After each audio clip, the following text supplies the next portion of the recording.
মাত্র ৩টে সহজ যোগাসনে পিঠের ব্যথা দূর করুন। পিঠের ব্যথায় পছন্দের কাজগুলো করতে পারছেন না? দীর্ঘক্ষণ বসে কাজ করার ফলে মেরুদণ্ডে যে চাপ পড়ে সেটাই এর মূল কারণ। কিন্তু চিন্তা নেই, আজ আমরা এমন ৩টে সহজ যোগাসন দেখাবো যা নিয়মিত করলে আপনি এই ব্যথা থেকে মুক্তি পেতে পারেন। চলুন শুরু করা যাক। মূল বিষয়বস্তু: যোগাসন। প্রথম আসন, মার্জার আসন, বিটিল আসন, ক্যাট কাউ পোজ। এই আসনটি মেরুদণ্ডের নমনীয়তা বাড়িয়ে ব্যথা কমায়। কিভাবে করবেন? টেবিলের মতো করে হাঁটু ও হাতের তালু মাটিতে রাখুন। শ্বাস নিতে নিতে পেট মেঝের দিকে নামান, কোমর বাঁকিয়ে মাথা তুলুন। এবার শ্বাস ছাড়তে ছাড়তে পিঠ উপরের দিকে গোল করুন এবং নাভির দিকে তাকান। তাড়াহুড়ো না করে শ্বাস প্রশ্বাসের সঙ্গে তাল মিলিয়ে 10 থেকে 15 বার করুন। দ্বিতীয় আসন, বালাসন, চাইল্ডস পোজ। এই আসনটি পিঠ, কাঁধ ও কোমরের পেশিকে আরাম দেয় এবং সারাদিনের ক্লান্তি কমায়। কিভাবে করবেন? হাঁটু ভাঁজ করে গোড়ালির ওপর বসুন।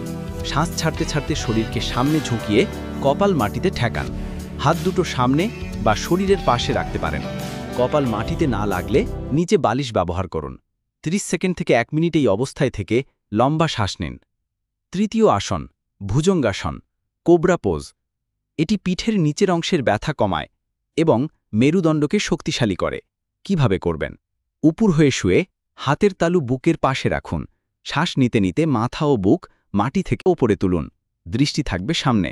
কাঁধে চাপ দেবেন না এবং ক্ষমতার চেয়ে বেশি বাঁকবেন না। 15 থেকে 30 সেকেন্ড থেকে ধীরে ধীরে আগের অবস্থায় ফিরে আসুন। অতিরিক্ত পরামর্শ, অ্যাডিশনাল টিপস। দ্রুত ফল পেতে এই বিষয়গুলো মাথায় রাখুন। ব্যথা হলে গরম সেক দিন। ঘুমানোর সময় হাঁটুর মাঝে বা নিচে বালিশ ব্যবহার করে মেরুদণ্ড সোজা রাখুন।